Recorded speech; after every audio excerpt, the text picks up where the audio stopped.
All right. I'm just trying to make sure that all of my social networks have the link to this. So sorry, just one moment. Come on.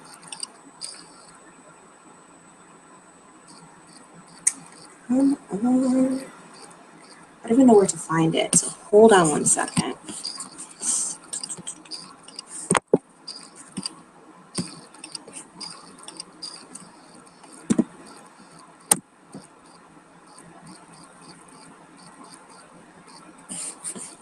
All right, you guys are gonna have to forgive me because this is like my first time doing this. But yeah.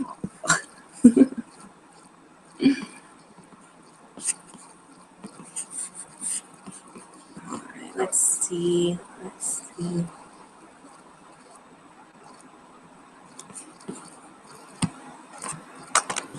you guys hear me okay? Because I'm like right next to the AC and it's like going full blast because of this Korean heat and humidity. It's ridiculous.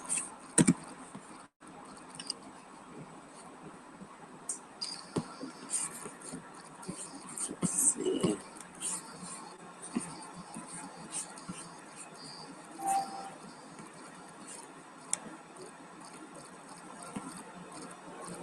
All right, so I have my chat box open. Let's see.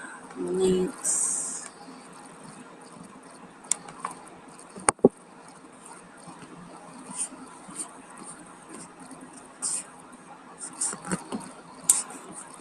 Any questions just yet?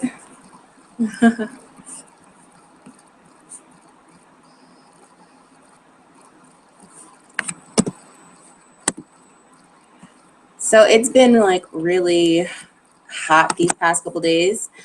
And I actually just came from Busan, which is the reason why I didn't have a video out this past Monday. But yeah, it's already hot where I am, and I'm like considered north in Korea. But I went down to Busan and I thought I was going to die. Like it was, the heat index was 100 plus, and yeah. But I had an amazing time in Busan. I'm actually going to be editing videos soon about my trip to Busan. So you guys are going to see how amazing that was. It was just beautiful. I got to see Hyundai Beach, which if you guys know about Hyundai Beach, it's like crazy packed. Like I'm from Florida, okay? So I've been to some packed Florida beaches, but I have never seen anything packed to the degree that Hyundai Beach is packed. It's ridiculous. So yeah, I know I would not be on the beach if my beach looked like that. Okay.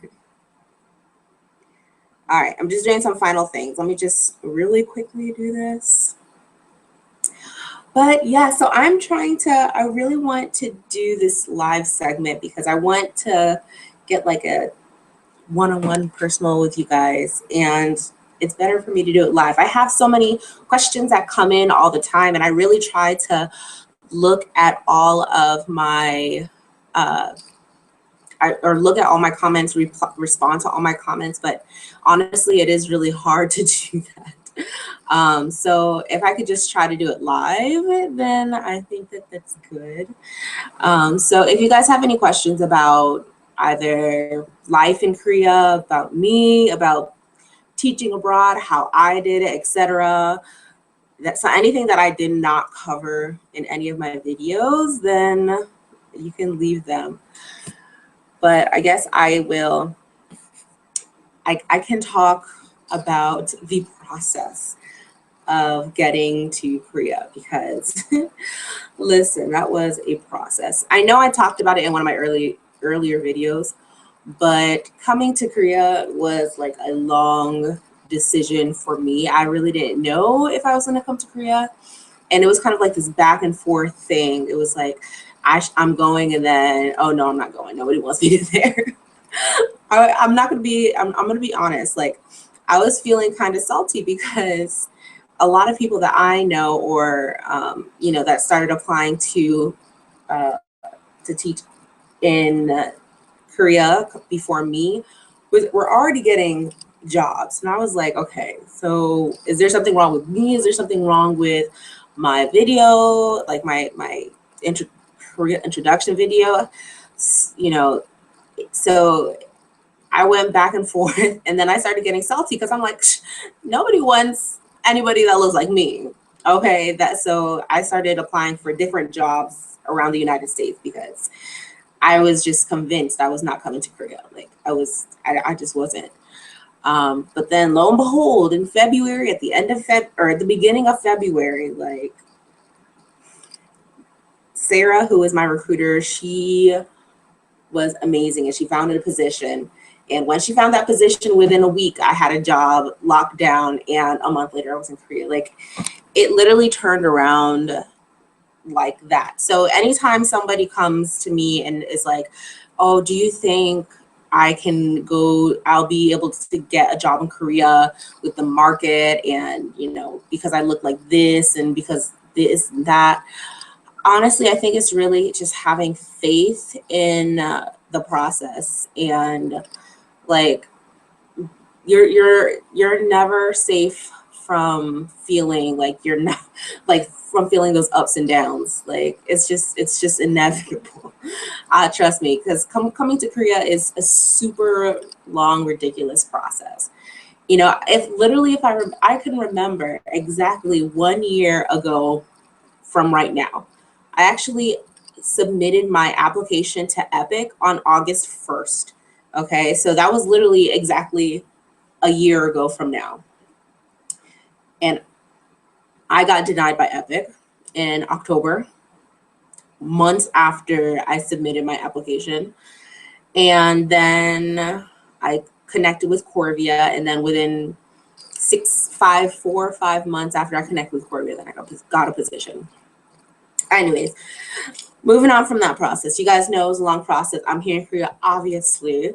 So do you guys have any questions about like life here, about me, anything that you guys want to know? Anything. Nothing, guys. All right, really quick. So I guess I will start answering questions from my YouTube channels that I have been getting. So one of the questions that I had gotten was, let me see if I can pull it up directly. Oh gosh, I just saw my my face. That is not a cute picture, not at all.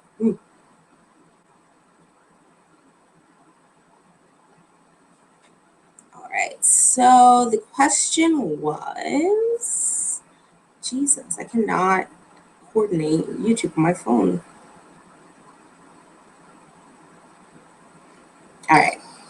All right, come on, little pause. So in my last video, I was talking about the real reason why I'm in Korea and why you should be too.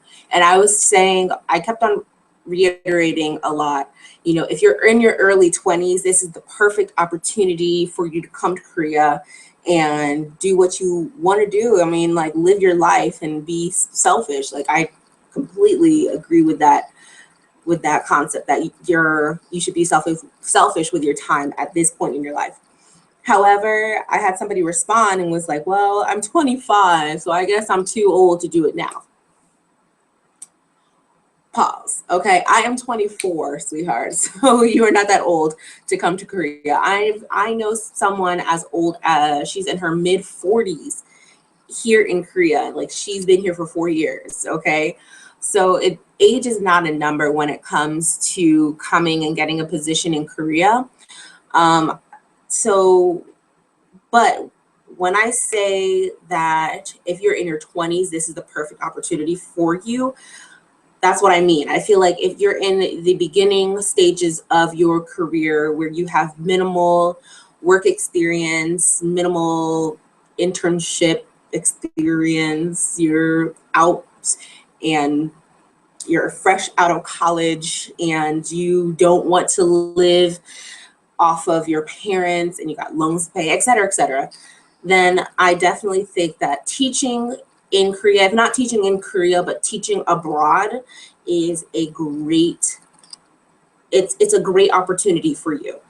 When you really take into consideration all of the benefits that come along with teaching abroad, such as your apartment that you get for free, your health insurance, I'm trying to think. Health insurance is paid for, no income taxes on your income. Literally, like, my last utilities bill for this month was $10. You know, there's just I keep on explaining, like, there's just too many benefits for you not to even consider this opportunity. Now, I'm not saying that, you know, if you get another opportunity in the States that is really great, you know, you're getting a good salary of maybe $50,000 starting off, and you're living someplace that you want to live, you're living on your own. I'm not saying you don't have to take that, because I mean, that's a great starter salary, you know, that's a great starting position. I'm just saying that, you know, when you have that salary in the States, you're going to have many more expenses on top of what you already have to pay compared to here, where you can literally live off of $2,000 and have basically no expenses. You know, traveling here is super cheap. You could travel all over the not United States, but you could travel all over Asia. I know my mom is actually coming next month, so we're even trying to travel to Japan just for a weekend because we can, and it's super cheap. Like, flying to Japan is like, if on a good weekend, you could fly for maybe 150 at max 200. Same thing with China. China's right down the corner. I'm planning on going to Thailand during Christmas time because I cannot with this cold weather. So I'm going to escape and go to the heat during the winter time for, I do not know how much because I haven't booked it yet, but it's cheap, okay? Because that is the down season to travel. So yeah, there's just so many benefits for you to come, and honestly, it's for all ages. Now, I do mostly see people here that are in their younger adulthood, like 20s, 30s age group, like, that's teaching English. Okay, I've seen older people, but I'm not really sure if they're teaching English, what exactly they're doing. Okay, but yeah, so yeah, that's what I think. Yeah, there was also another comment about if being 50 is too old to teach abroad. Okay, so let me put this disclaimer out there first and foremost. I can only give you the my the experience from my point of view. Okay, so I am a 24-year-old woman that does not. I don't recruit. I don't do any of that stuff. So I can only give you my opinion from like an outsider's perspective compared to someone who may be working in a recruiting company that knows what these jobs are looking for, but they're rarely going to say anything. They're rarely going to to tell you what they're looking for in a candidate, because usually it can be race angled or image focused or image centered. And I mean, that's just how Korea is. I mean, the majority of the jobs here in Korea require you to submit your resume with a photo of you. So that's why like image is a huge thing, because their image is their brand, I guess. So yeah, that's why, yeah, basically I can't explain from any other point of view. So yeah. Any other no questions? You guys are so quiet. Let's see. Just want to make sure I'm doing this right, because I may not even be doing it right. Hold on, pause really quick, okay?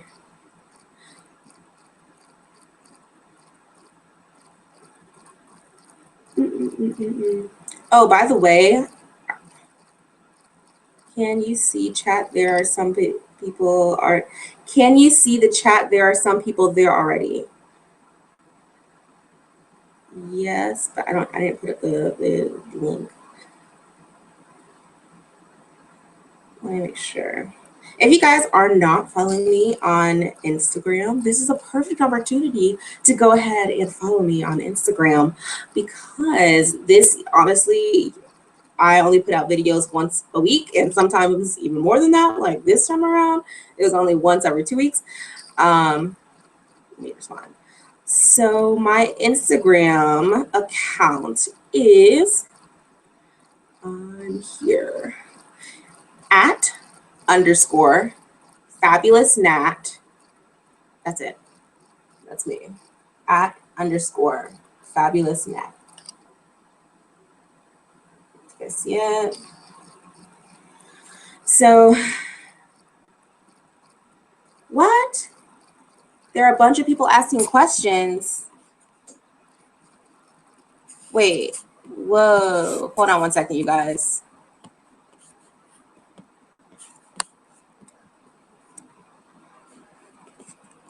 Let me try to fix this, because supposedly you guys are asking questions, but I don't see them. Oh my God.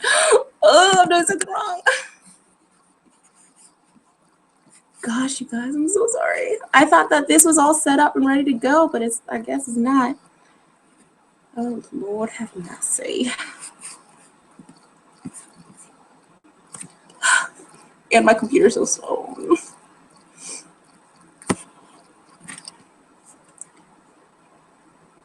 Oh gosh. Thank you, Lita Pitaco. Thank you so much for telling me. Thanks. Okay, I'll try to fix it. You're probably already in this chat room and I'm like talking to you at the same time I'm texting you. Okay.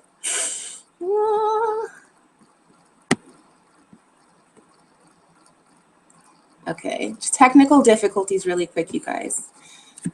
What? I don't understand. Let me see, maybe it'll pop up on my phone.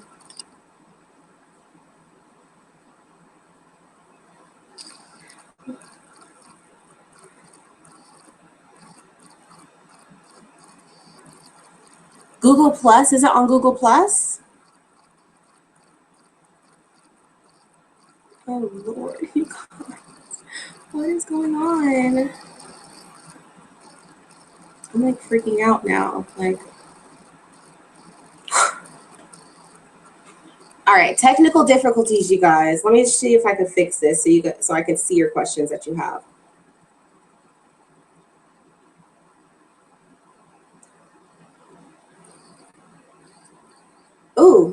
Nice. Okay, I got it. Google Plus is okay, let me. Okay, what city am I living in now? I'm gonna start from the beginning, you guys. Sorry. I am living in Namyangju, South Korea. Namyangju is about an hour northeast of Seoul. So, like, literally, there is a train station like 2 blocks down that I'm actually going to take to go to Seoul this or today. Okay. I'm from Florida. Oh, you're gonna be in Florida in a month, Angel.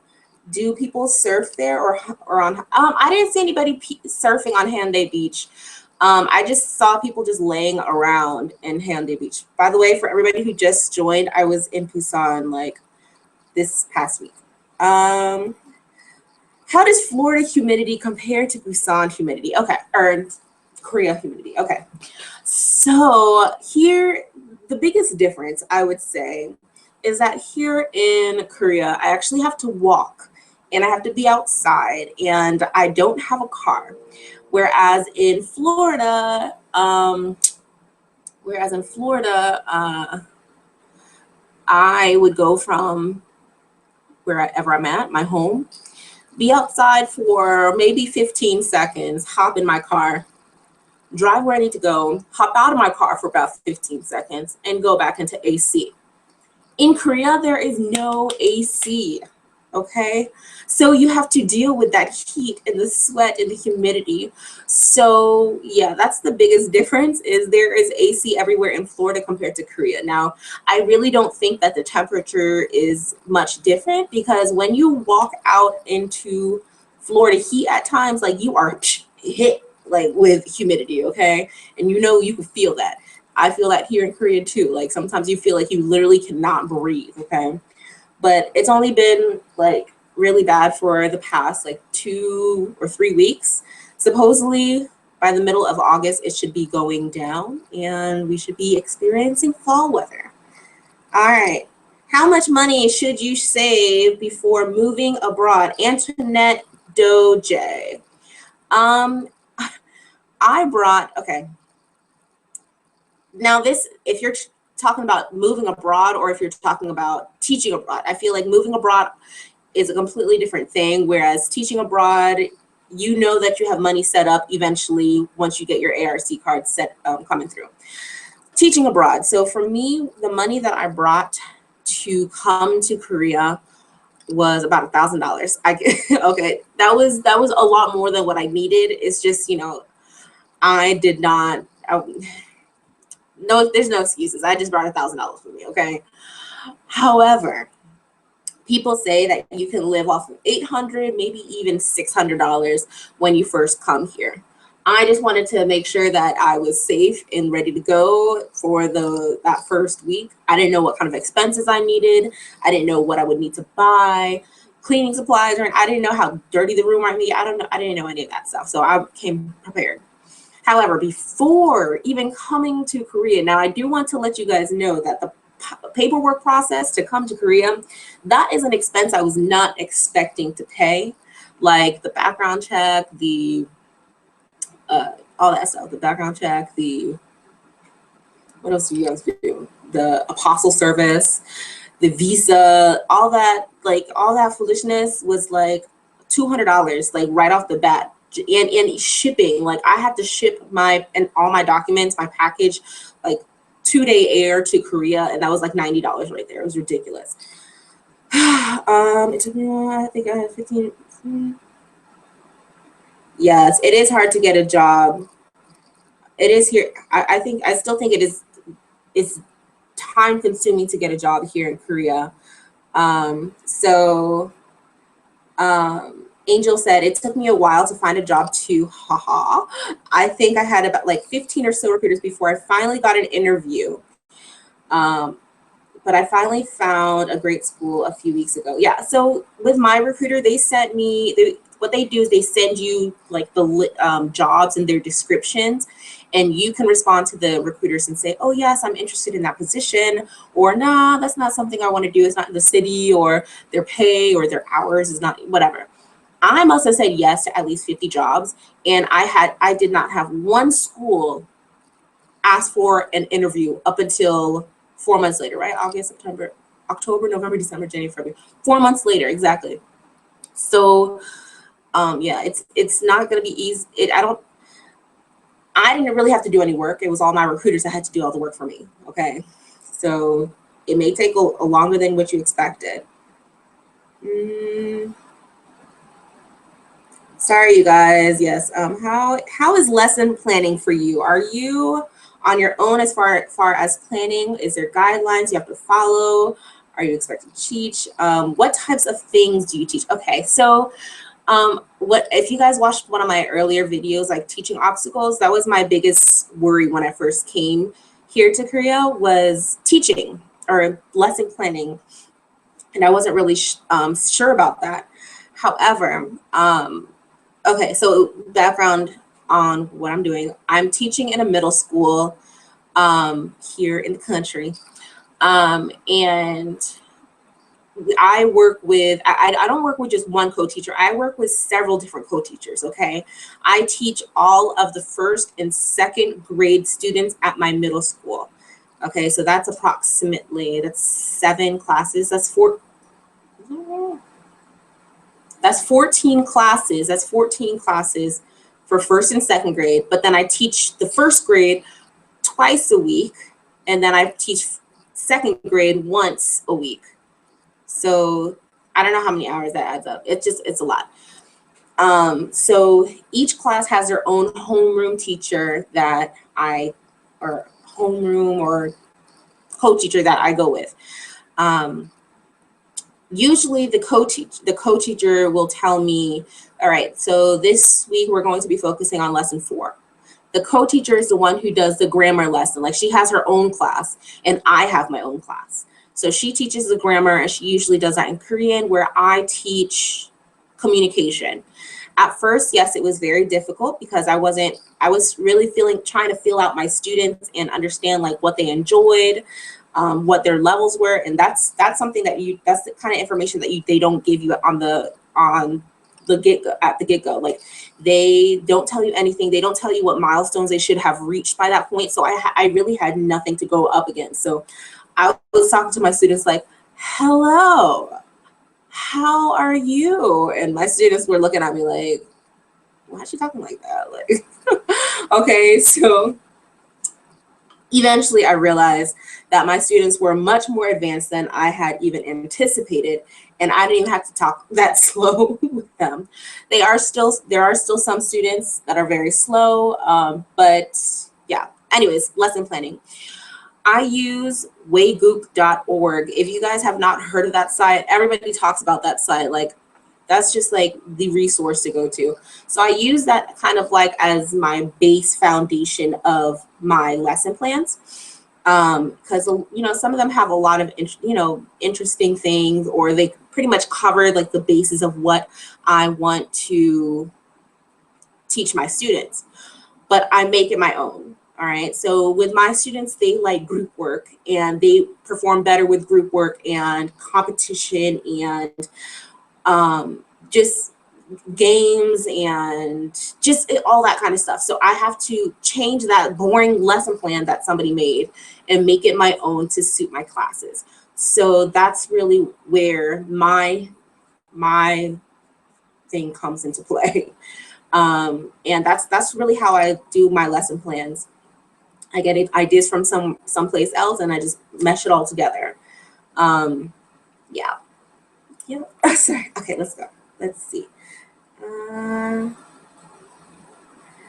Do you think the delay in finding a position had to do with your job preferences?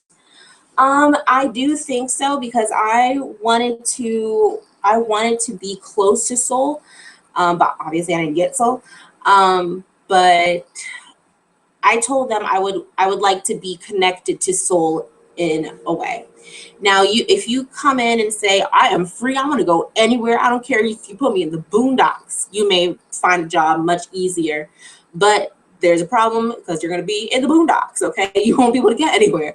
And I wanted to be able to, at least for my first experience moving and living abroad, I wanted to be someplace where I wasn't too far from comfort, and not too close, too far from comfort and too close. But what am I trying to say? I don't want to be too far from like a city life, but or too far from rural life. I want it to kind of be in the middle. Yeah, because I know some people that like live way out there, like way, and I'm just like, girl, I will see you later. Okay. um. All right. So this tax form, okay. This tax form that you're supposed to put in when you are moving to Korea, you're supposed to file a tax form with the United States, basically saying, don't tax me for my income, okay? I did not do that beforehand. It was just a mess trying to come here. I was just crazy packed and busy. Anyways, so I sent it from Korea. And if you guys know anything about that, you actually have to send a money order of, I think, $80 to them, and hopefully it comes through.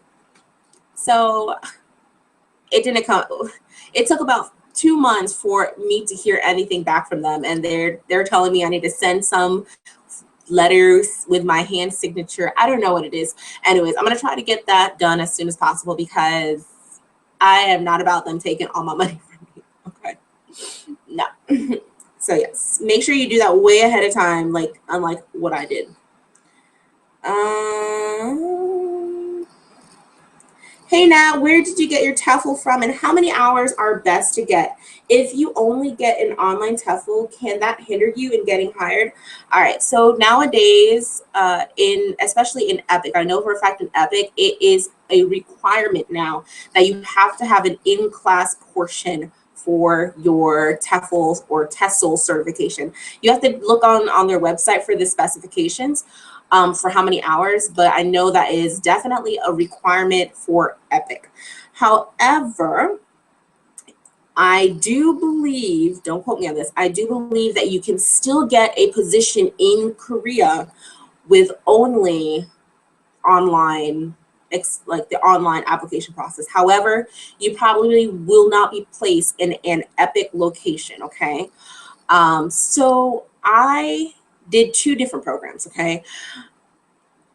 Okay, so the first program I did, I just happened to be on Groupon one day, and I saw this too good to be true Groupon, okay? And it was like 200 hours TEFL certification for $39.99. I was like, oh snap. So I got it. Okay, now did this TEFL really was, I don't think, when I did the class, I really didn't think it was a real thing. It was so easy. I went through it like nothing. I got my certification and I was able to start applying for jobs, okay? However, I wanted to make my application as strong as possible. So I went forth and I decided to go and get an Oxford Seminars TEFL certification, okay? And that was a pretty penny. That was $1,100 that I thought that was a lot of money. But I wanted to make sure if I was going to Korea, that I was being trained right, because I didn't want these kids to leave not even knowing a lick of English because I used some bootleg service, okay? So I would definitely suggest Oxford. That's what I use. And they have an in-class portion and an online portion. And you do the in-class portion first. It's like 3 weekends, and I did it over the summer, like literally like a year ago. And then after you're done with the in-class portion, then you can do the online portion on your own time at home. And that you get like a code after you finish the in-class portion to go ahead and do that. So yeah, Oxford Seminars was great. Corvia, which is my recruiting company, I know that they have partnered with someone. I'm not really sure. It's like global something. But if you go on their website, I know there's a link to it.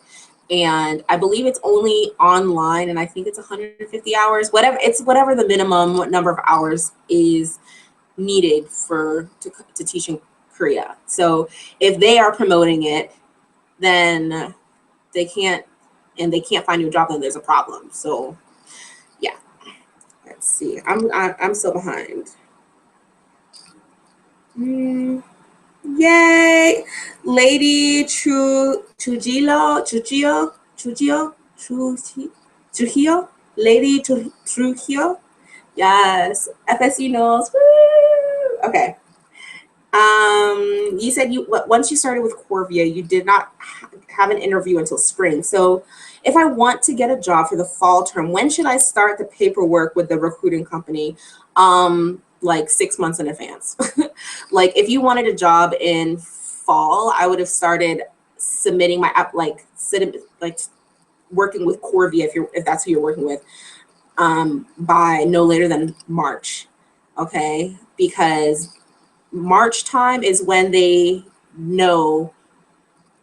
Okay, what these schools usually do is at the eighth month mark of their native English teacher, they're going to do an evaluation, and then they're going to see if they want to keep their native teacher. And what they'll do is they'll present you, we want to keep you, and would you like to renew with us? So at that 8 month mark, which if the teachers started in fall, August, September, October, November, December, January, February, March, April.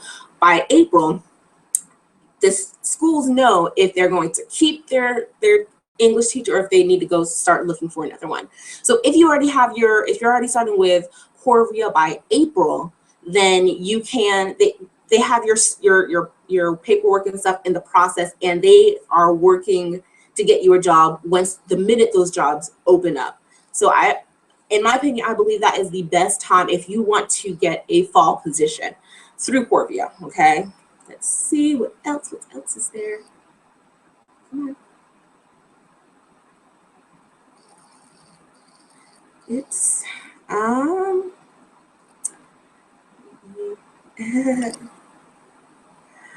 do you want to go through a program like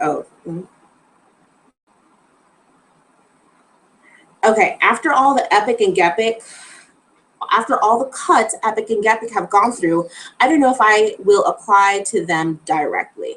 All right, so lady, what I do want to tell you is that Epic and Gepic are not the only ways to apply to positions. You could actually apply directly to the Office of Educations of each district, and they can pair you with a job. However, the reason why people go through Epic and Gepic is because Epic and Gepic do all the work. Like they're the one who pair you with a job. It's just like they're the middleman. But you don't have to go through the middleman. You could go and submit your application directly to the Seoul Metropolitan Office of Education, to the Gyeonggi-do Office of Education, to the Busan province. Any province that you are looking into, you could submit directly to them. Okay, so I want you to know that that Epic and Gepic are not the only way. You can do it directly. It may be I don't know. I haven't done that personally, but I know people who have, and that's how they've gotten a position here. So I would suggest you look into that if you really, really want to go. Oh, and Angel, good luck with the Hagwons. Okay, I have some friends that are at Hagwons, and it's just. But I have some friends that are just having the time of their lives at a Hagwon. So yes. Are there any other questions?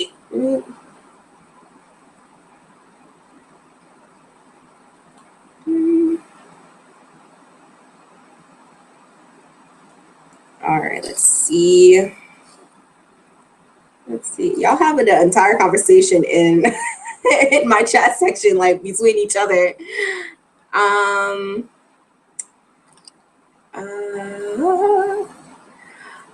Let me go back.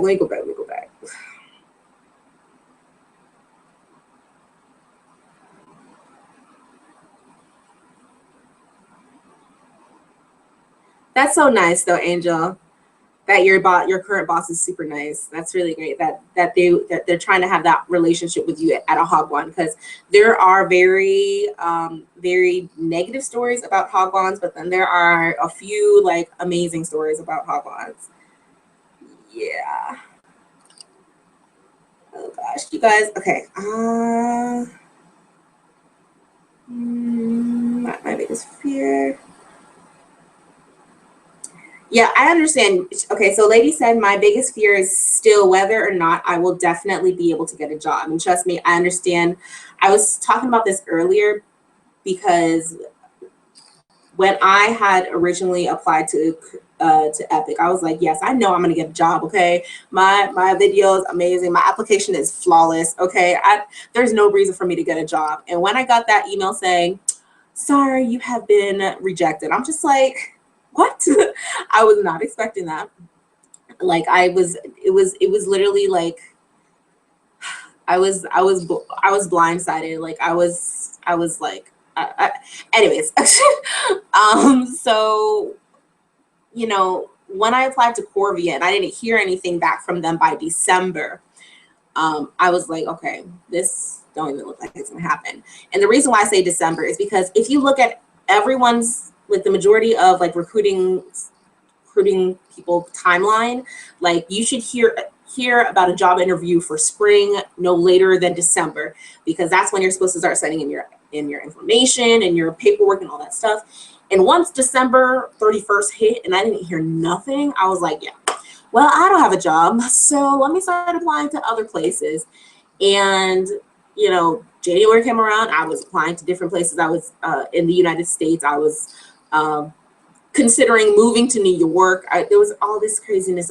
Then February came, and I was still like, I was just like checked out. Like honestly, Korea was not even on the back of my mind. Like I was like, yeah, Korea's not even an opportunity, like a possibility for me at this point. Like I just knew it wasn't gonna happen.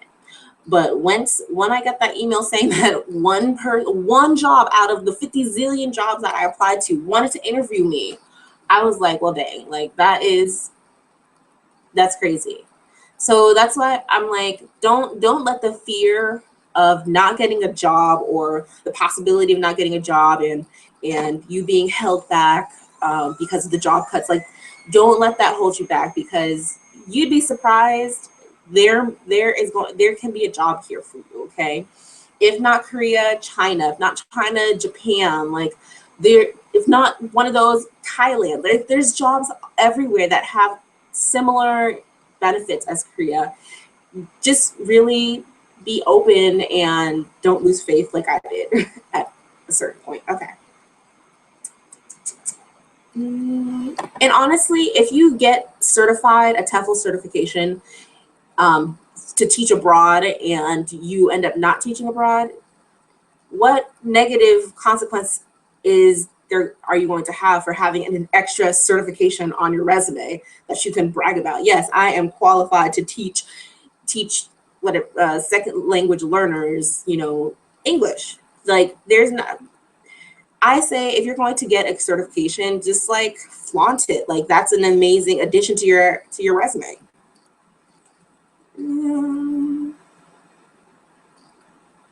All right, I'm trying to pull up all my.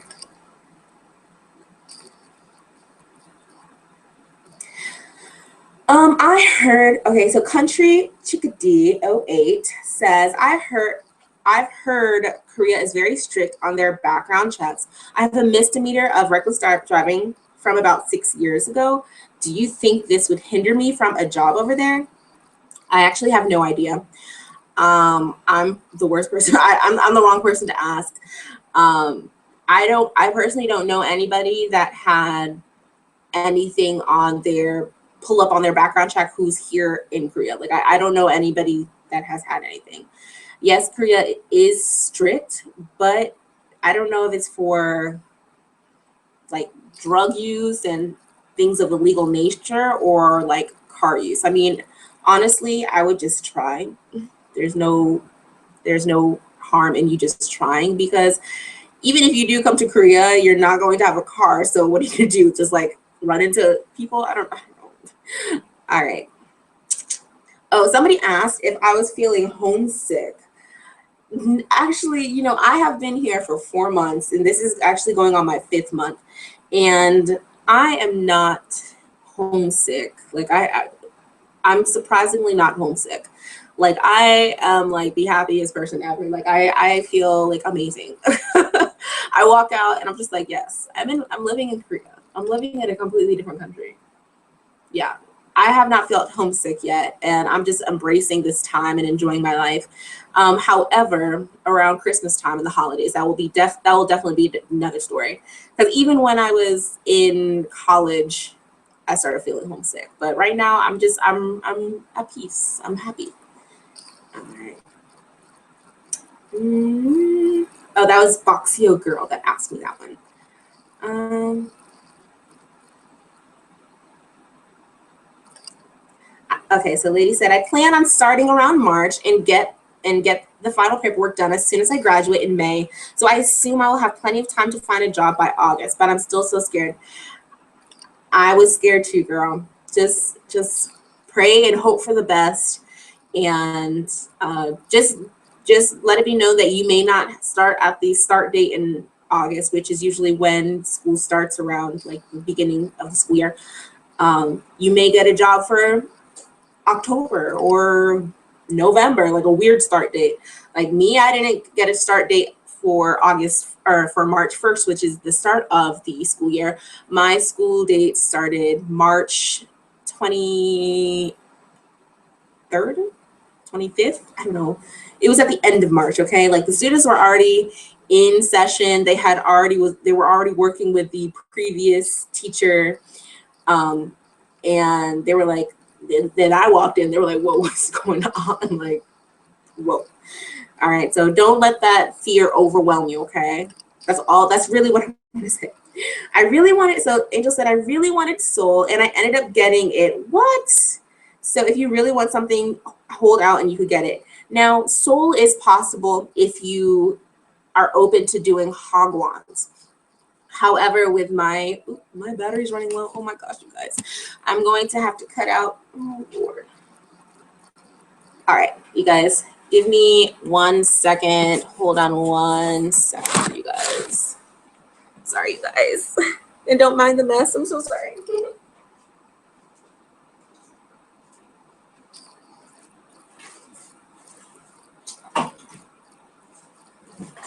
Oh gosh, my computer is dying, guys.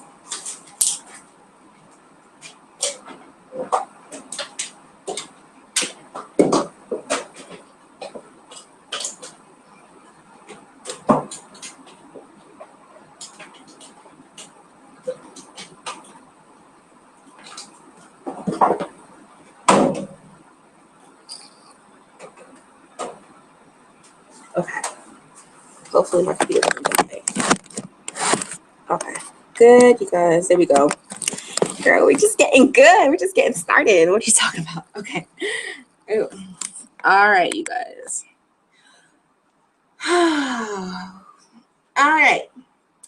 So, like I was saying, Seoul is a possibility if you're open to doing hagwons. However, I was not open to doing hagwons whatsoever. I told my recruiter, I was like, no hagwons. I will only want public school. The reason why I say that is that public school is guaranteed. Like there have been so many reports that there's hagwons are thriving one day and then the next day you go and they're closed and then you're out of a job, or like the parents are a huge part in the child's education. If you have a parent that is complaining about their English teacher, then the hagwons are going to find a reason to fire you. They can fire you at any point during the time. And I was like, I do not need to be stuck in another country not knowing where my next meal is going to come from. So that's why I was like, I need to be in a public school. So yes, but again, Angel, go for you.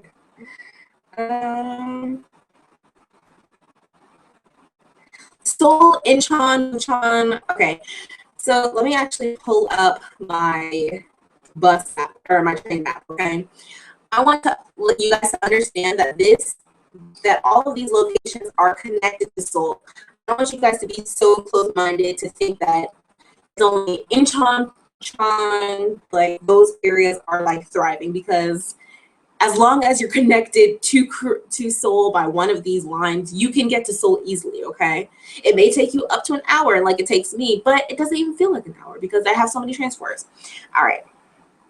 This is going to be a mess. Let me pull it this way. All right.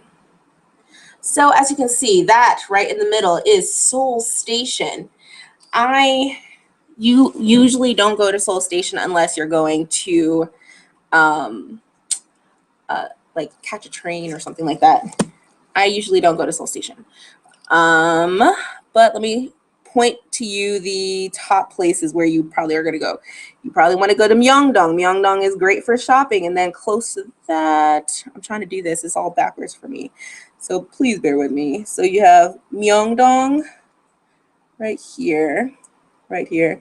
Then Dongdaemun. Dongdaemun is popular for shopping, which is actually where I'm going today.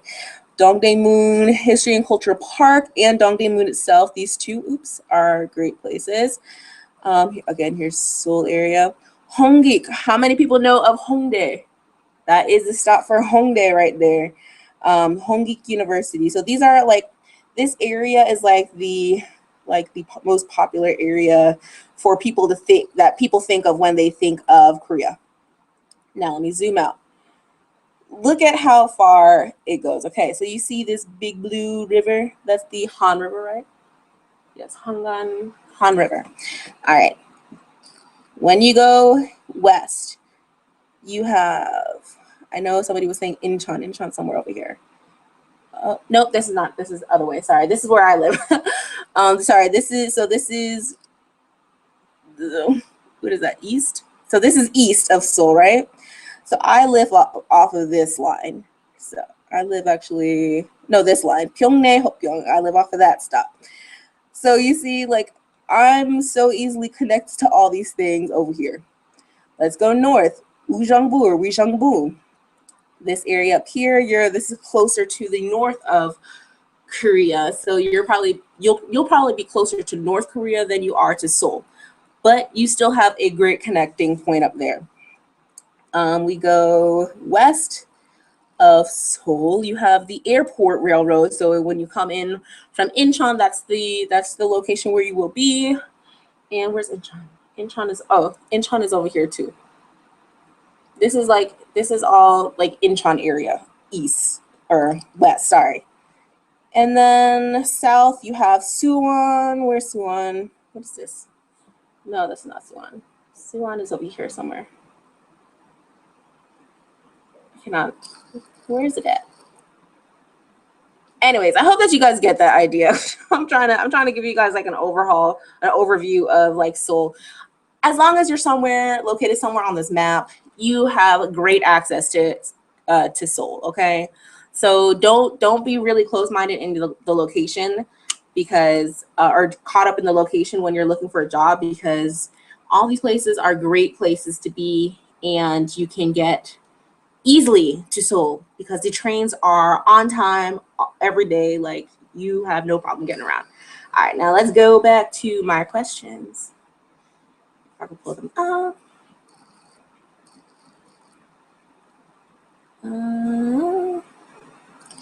Yes, full-on conversation in my chat box, you guys.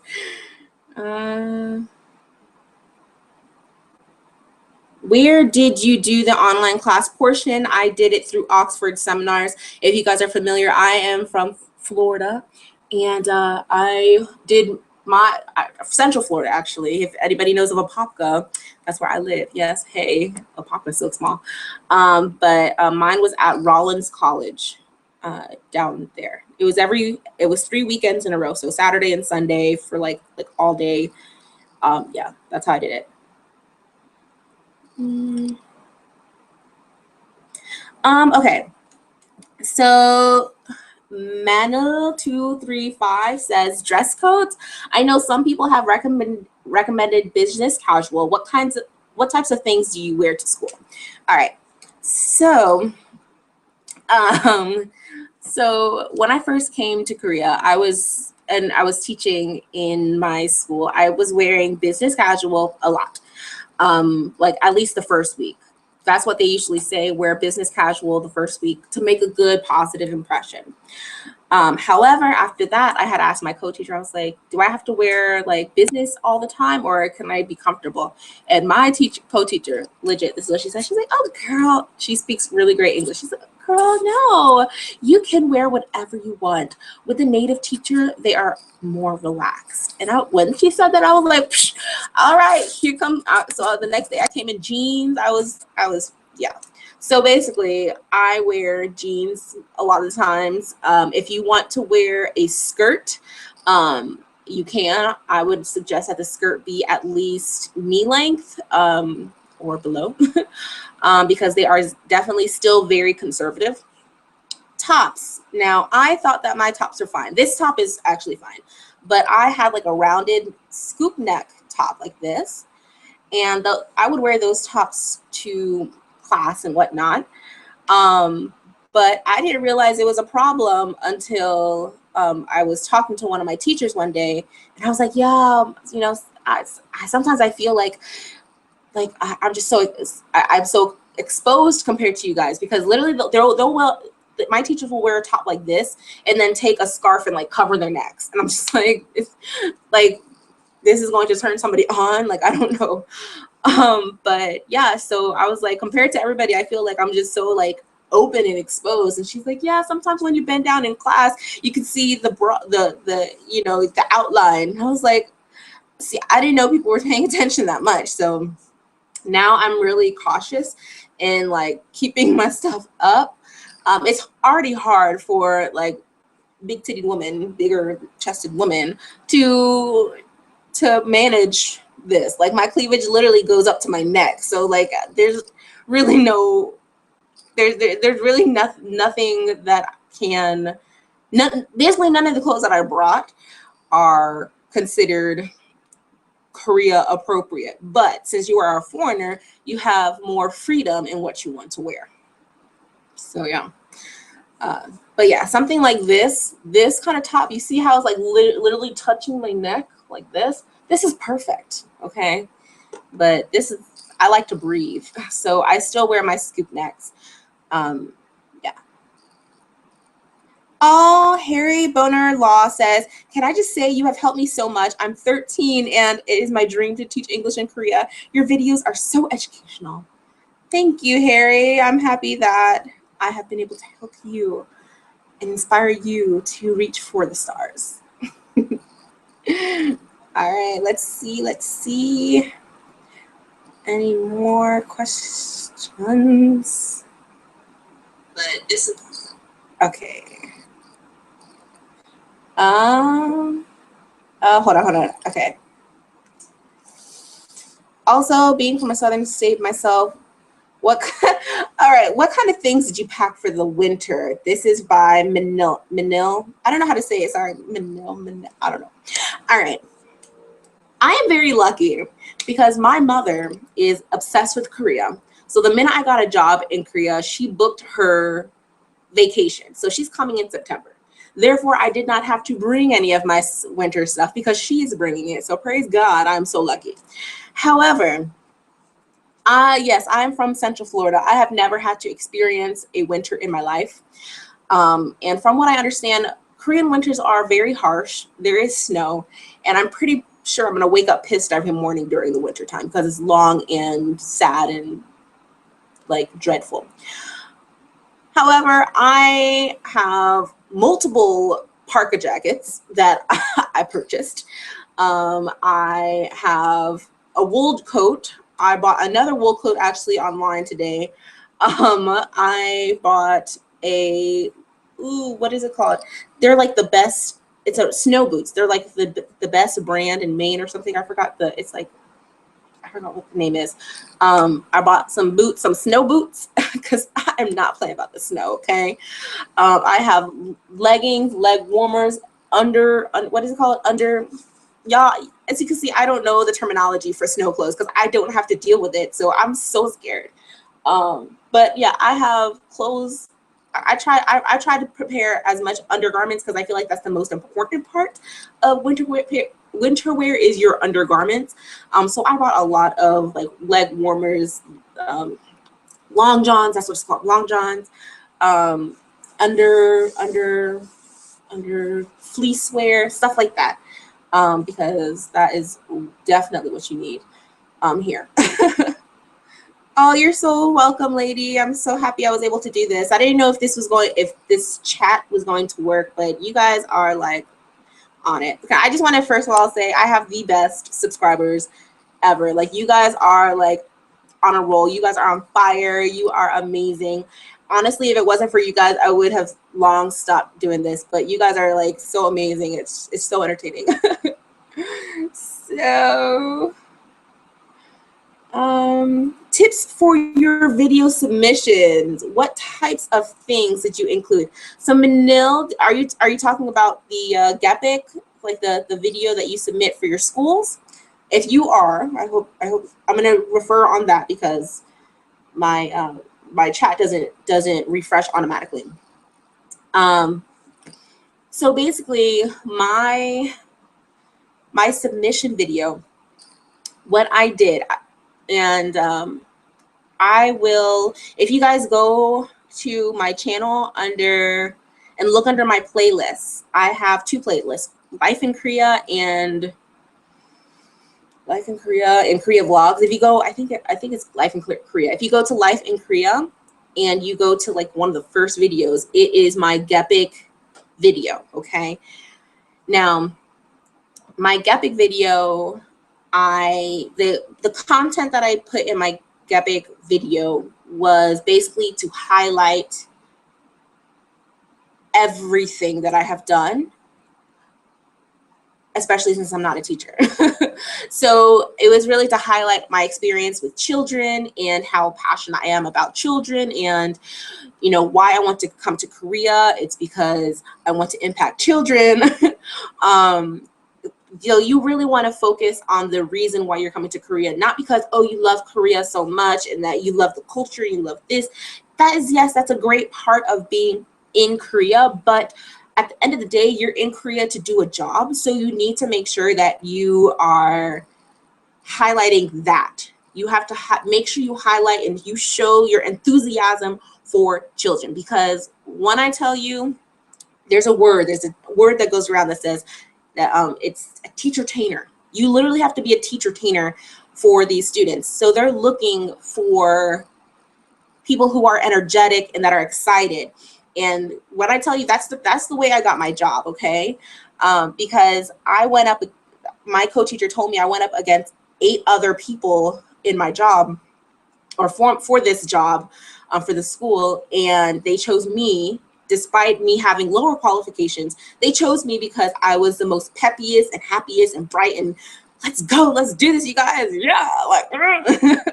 So that's what they're looking for, because that is how the students, you need to draw the students in, and Korean students already are so overwhelmed with schoolwork that if you come in like, okay, class, we are going to learn ABCs today. Are you guys ready? No, they are not going to pay attention. So that, I feel like that is the biggest part of your video, is the energy, like the energy that you are portraying to your audience, and the love that you have for students and children and impacting their lives, of the future of Korean society and stuff like that. Sorry. Let's see.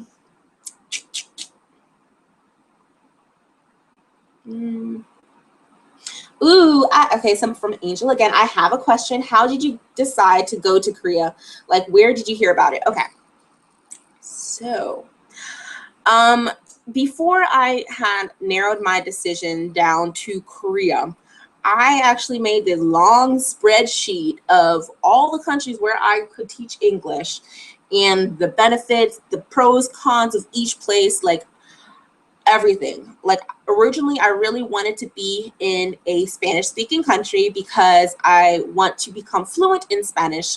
I am actually half Puerto Rican, so I would love to learn part of my culture and the Hispanic part of me and be able to communicate with a lot of my Hispanic relatives in that sense. However, Costa Rica, Argentina, they were not popping in the benefit area. Like I would basically be expending money more. I would be expending more money than I would be receiving, and I have student bills and loan. I can't do that. I can't live off of that. Maybe like later when I'm able to save up money, but right now, no, I can't do that. On the other side, the other countries that I was looking, that I narrowed down to were Korea, obviously, and Japan. So between those two countries, were my biggest decision. I decided I didn't want to do China, mainly because it was a communist country, and I had such hard difficulty communicating with one of my friends who was actually a teacher in China for a year. Like they don't have internet, they don't have proper access to internet, none of that stuff. Like it's I could not do that. Like Facebook, Google chats like this, YouTube, like they were blocked from a lot of stuff. And my life is the internet, okay? So I was like, yeah, no, it's China. I'll visit. So Japan and Korea. The biggest factor for me to choose Korea over Japan was, one, the application process. With Japan, I was looking at going through the JET program, which is this long, arduous process where I would have to fly to New York and have this huge interview. It's like a 3-day process. And if I didn't make the first round, then I didn't get a job. And it was just a lot. It's a very long process. And then, and the second reason, one of the main reasons, was food. I like Japanese food, I like Korean food, but I love spicy food, and Korea definitely overshadows Japanese food when it comes to spice and flavor, and oh, so good. I love Korean food, you guys. Like, I was getting sick and tired of kimchi after a while, but listen, that kimchi is like, I'm becoming Korean. Like I have kimchi on me like all the time, okay? But yeah, and then also the benefits, like Japan and the cost of living between Korea and Japan, like Japan is so expensive compared to Korea, and you'd be able to save a lot more money in Korea than you would Japan. So those are like the biggest factors. All right. Oh, sorry. Trish, she said, I think you skipped my question, so I'll ask again. When are we going to meet up and act a fool? Girl, whatever, okay? You need to contact me. We got Cacao Talk, okay? I'll see you. We're going to be up in another video. By the way, if you have not subscribed to Trish J Love, hit her up on YouTube right now. She is like infamous for the storytime videos. And if you guys like my one storytime video about that creepy old man, you're going to love all of her videos, okay? So go and check her out, Trish J Love. Trish, Trish J Love LUV, okay? Go check her out. But I will talk to you later, Trish, okay? Ooh, I'm so sorry, you guys. Lagging. Oh, man, what phone do you have? Is that a Note? All right. First of all, am I still lagging, you guys? I hope I'm not. Am I still lagging? Let me know. Let me know.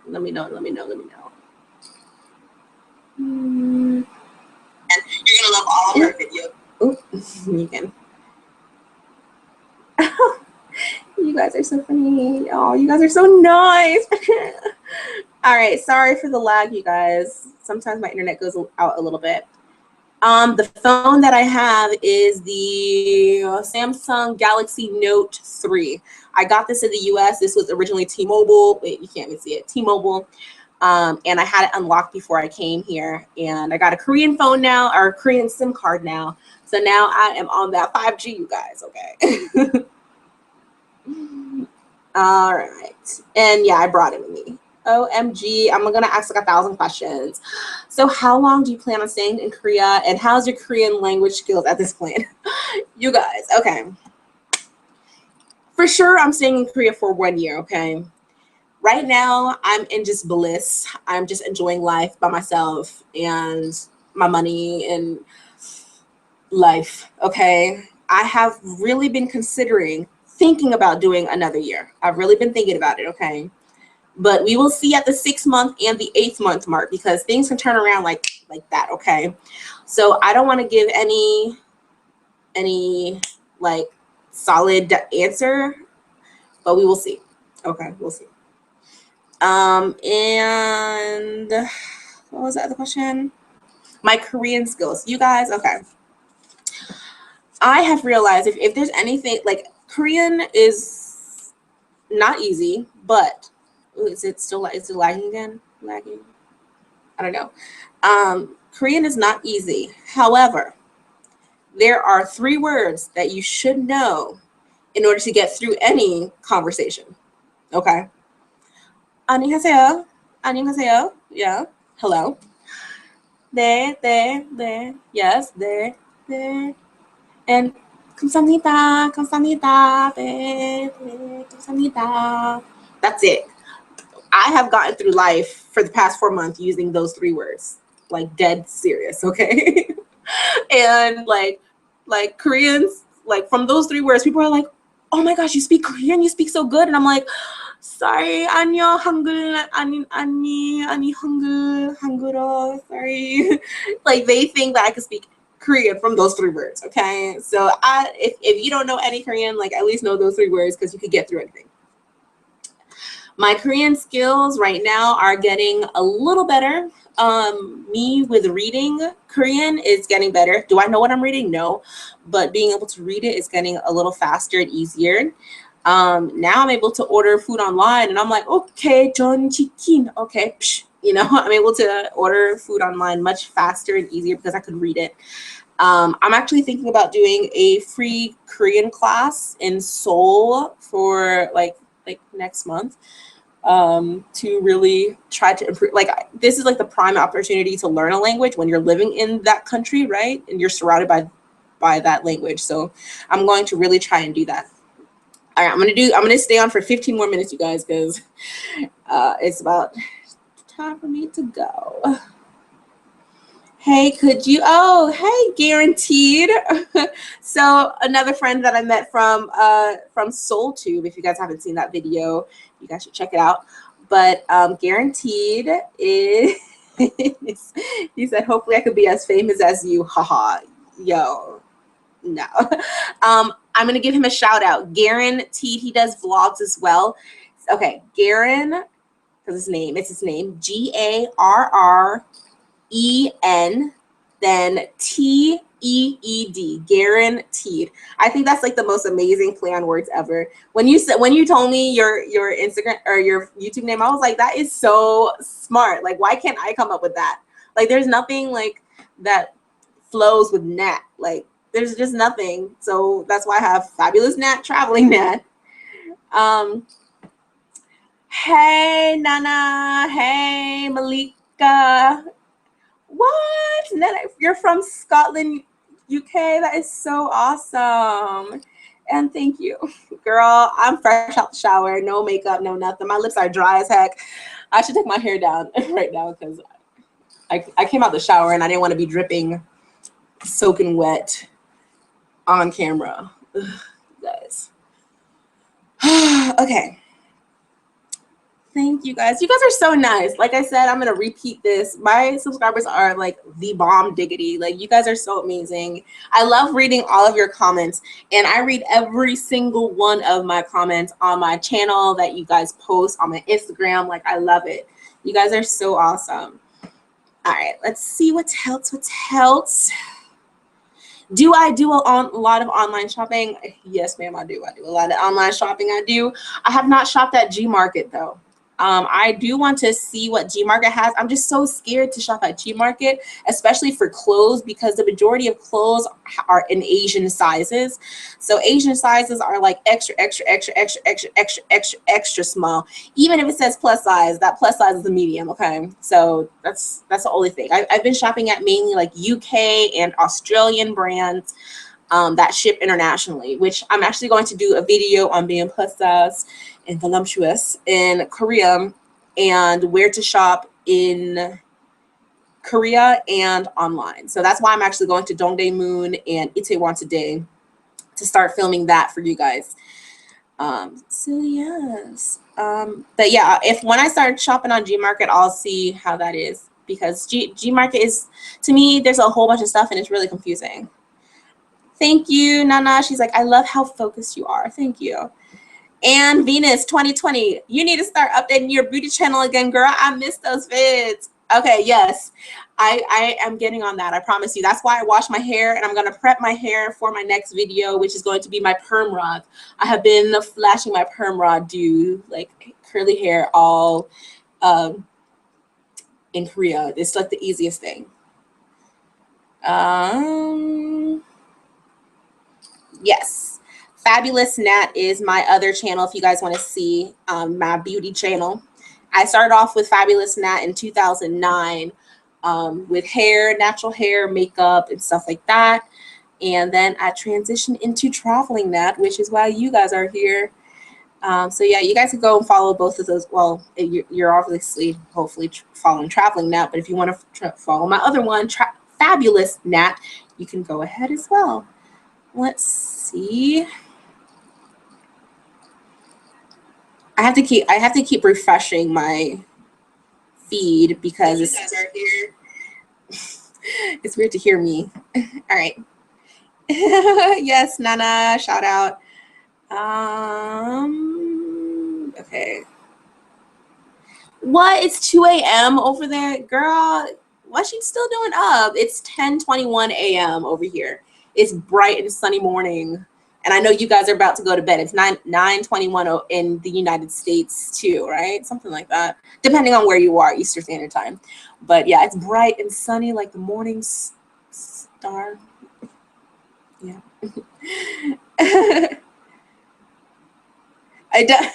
My voice does change. I realize it changes a lot. Sometimes when I get really excited, my voice gets really high, and then when I'm like bored, I'm like, no.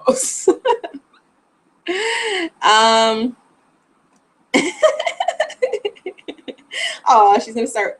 Nana said it's official. I'm going to stop lurking from now on. I'm going to comment as much as I can. Good, and I'll comment back. All right, and then Malika says, I'm not sure if you can answer this, but I was wondering whether you know anything about the universities in Korea, like the international universities. I'm thinking of attending. Unfortunately, I am not familiar with any of the Korean universities. Yeah, I'm not really sure about that. The only thing I can tell you about is online classes, like online school. I'm doing my graduate program online through Troy University online school. And hopefully I'll be done in the next year. And then I'll be ready to come back and hit the job force full blown. All right. Any other questions, you guys? I think I have been doing like a fabulous job. Like I think I hit some of you guys up real good. And then people are like dwindling away, my viewers. Where are you guys going? Let me check. You're not lagging. Thank you.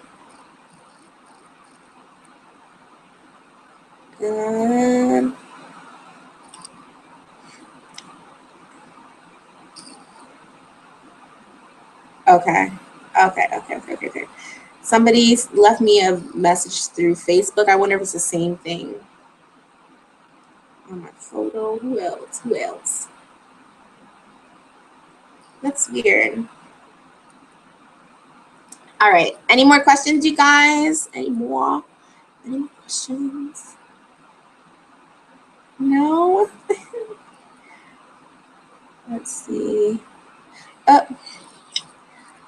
Do you know of any other teaching positions in Korea where you can teach students one-on-one or in small groups? From Antoinette Do J. I am not really familiar with that. I know that there are programs where you can be like a live-in teacher, and like you can live with the family, like you'll have your own room and they pay for all your expenses and they feed you and stuff like that, and you teach like their children, like that, like you just spend time teaching their children, and that's like more one-on-one, and that's like not such a like a classroom environment. So oh gosh, I forgot the link to that site. Gosh, I'm gonna see if I could find the link to it, but I know that there is a site that connects you with families that are looking for live-in teachers, basically. I'm thinking of teaching in Korea someday. What is the application process like? It is long, and a lot of money. So plan ahead, okay? Plan way ahead.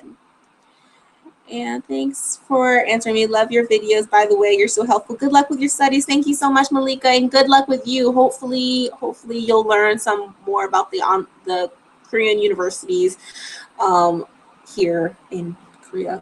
I would like to know some stuff. So if you find out more, like send me a message or like comment on one of my videos, and then yeah, same. So Nana says same. I want to do postgraduate in Korea. Yeah.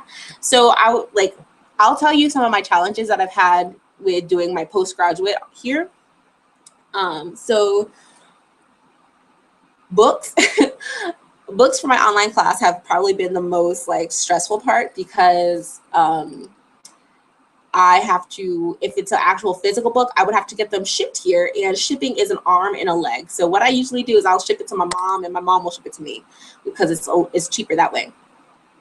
On the other hand, I did have an online book at one point, and the system, the server for the book was not compatible with Korean internet for some reason. Therefore, I could not access the book. Therefore, I had to drop the class because I couldn't access the book. So, I mean, those are the issues that I have with doing an online class, like from a U.S. university online. However, the program that I'm doing is only a year long. By the way, I'm getting my master's. Gosh, this is a long title. My Master's of Science in Management with a concentration of leadership and organizational development, something like that. And it's only a year-long program, but I have been like stretching that year bit by bit. Okay, like I'm taking like this next month or this next semester, I'm taking off because my mom's coming, and I know my mom's gonna want to spend all day with me. I'm not gonna have time to do work and stuff, but yeah, I mean, I really think it is possible. I've been doing fine with my online courses, so if you do want to do postgraduate while you're here in Korea, go ahead and do it. But I would say apply beforehand and do all your paperwork and financial aid, or what is it, financial aid stuff before you head over here. All right, you guys, let's see. My mom's coming. Oops.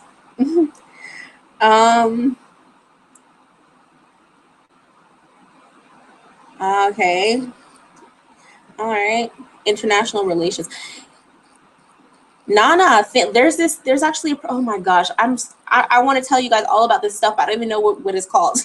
So Nana, there's actually a program. Oh gosh, what is it called? Oh my gosh. Okay, basically it's an international program that focuses on international international social work, and it basically, your courses are like all around or not United States, but all around the world. Like it's like in like you're working in, like you're doing stuff. I can't think of the word. Like you're working doing it. Like, oh, I can't think of it. I'll try to figure it out. How easy is access? How easy is it to access? What? How easy is to access is healthcare in Korea? I'm guessing you're saying how easy is healthcare access in Korea? I haven't had to use healthcare. Well, not really. But you get funded. You get your healthcare funded from your school, so it's free. Okay. Listen, I got 1, 2, 3 new teeth while I was here in Korea. Okay, I held out on getting a root canal, 3 root canals, because I knew it was going to be at least half the price here in Korea. So my healthcare definitely came through on that. Okay, so now I'm eating pain free. But yeah, I think it covers like a lot of the major things, like checkups and like if you're sick, all that stuff. Thank you. Oh, Country Chickadee says, thank you for such an informative, entertaining live video, Nat. Looking forward to watching more of your videos, and we'll definitely be commenting more on your stuff. Oh, thank you. Thank you so much for doing this, says Antoinette. Oh, I've never heard that. ROL. I'm spelling it out. Rolling on the floor laughing. like Sunni Korea. I don't no no no no no no. I don't know what you're talking about. Actually, I have no idea what you're talking about. Okay, Michelle, hello. I've been thinking of teaching in Korea. I'm currently a senior in high school. I was wondering what I could take at college class-wise that could help me be able to do so. Um, if you could get like, well, it really depends. If you're planning on teaching English, or actually, I don't know what you're trying to go to college for, first of all, okay? So if you are going to college to learn, to have an English degree, then you are set. Like, you don't have to do really anything. But if you can possibly get a TEFL certification while you're in college, so you don't have to worry about doing that after college, then that is like one step out of the way. And you are like once you graduate, you are ready to go, okay? So that's one thing I would suggest. But yes, you definitely need a university degree first and foremost. So you're 4 years down the line, sweetheart. Oh, that's right, Nana. You're in Sweden. Where are you from? You're from the UK area, somewhere over there. That's right. They do get free healthcare, so that's nothing for you. You're fine. I'm from America. Okay, so you guys know that we just got up on that free healthcare Obamacare thing, which I haven't had to use. I've been under my mother's healthcare insurance all my life, so this is the first time I am free on my own.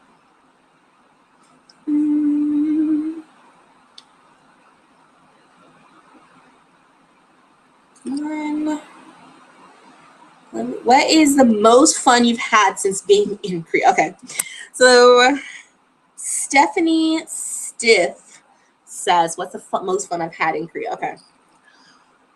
I would have to say the most fun night, as you can see from my face, the most fun night was the night that I spent in Hongdae. Okay, so as you guys know, I live out about an hour away from Korea, from Seoul.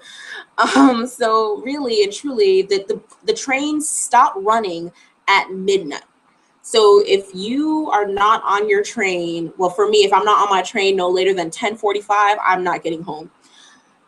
Anyways, I was out celebrating one of my friend's birthdays, and I was planning on like leaving, you know, because she had this entire night planned. I was like, yeah, girl, I'm not staying. I need to get home. And she's like, no, stay with me for the night. And I'm like, well, I don't have any place to stay. Like, I would need to get a hotel or something. She's like, girl, I don't have a hotel either. And I'm like, so wait, what? She's like, girl, we're staying up all night.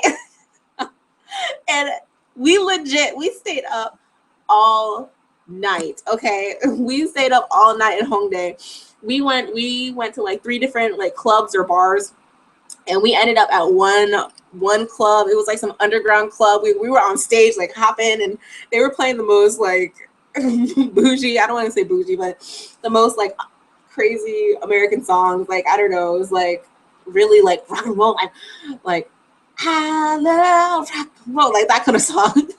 And we were on stage just like, yes. And we pretty much ended our night at a 24-hour cafe where we just crashed, and we you got a drink, and we just passed out up until 6 o'clock when the buses started, or the train started running again. And yeah, that was probably the most epic night of my time here in Korea. It just made me flash back to my college times, like how fun college was. Like, that was just amazing. But yeah, I needed about like 2 or 3 days to recuperate after that, because I'm not the same the same person. I am on this old people time schedule where I wake up at 6 o'clock and I am ready for bed by like 9. Okay. So yes, that's the most fun I've had so far, Stephanie. Let's see, anybody else has more questions? Oops. All right, you guys. Well, it is 10:34. Really quick, have I been to a noraebang or a jjimjilbang? Okay, a noraebang, if anybody does not know, a noraebang is a singing room, like karaoke, and jjimjilbang is like butt naked in a steam room with bathhouse with other people. I have not been to either. I actually was in a noraebang when I was in New York, but not here in Korea just yet. I don't have enough friends to do that. So, you know, when you get over here, you want to call me.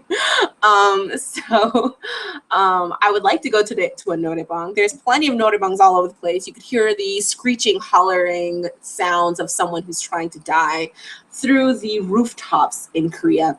But no, I have not been to one yet here in Korea. Jjimjilbangs, I don't think I'll be going to a jjimjilbang. Like, I know it's really cheap and you can get a shower. It's just, I'm already looked at, first of all, I'm already looked at as a woman of color, okay? Big hair, everything, big everything, okay?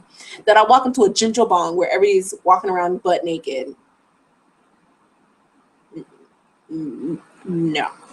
So, yeah, I don't think I'm gonna be going to a jjimjilbang. I think that's an experience for some other people that are braver than I am. But yes.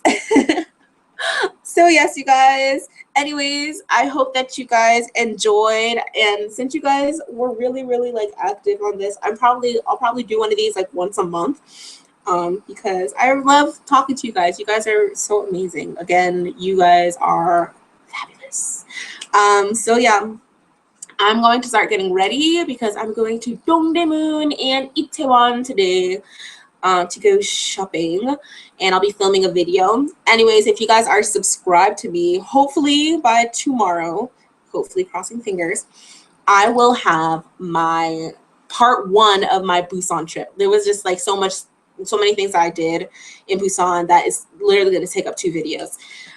So yeah, I'll be having a Busan video part 1 and part 2, and then after that I'll be having being plus size in Korea part 1 and part 2, so my experience, and then actually shopping, which is what I'm going to be filming today. Any last questions, you guys? Any last questions before I head on out? Any last questions, you guys?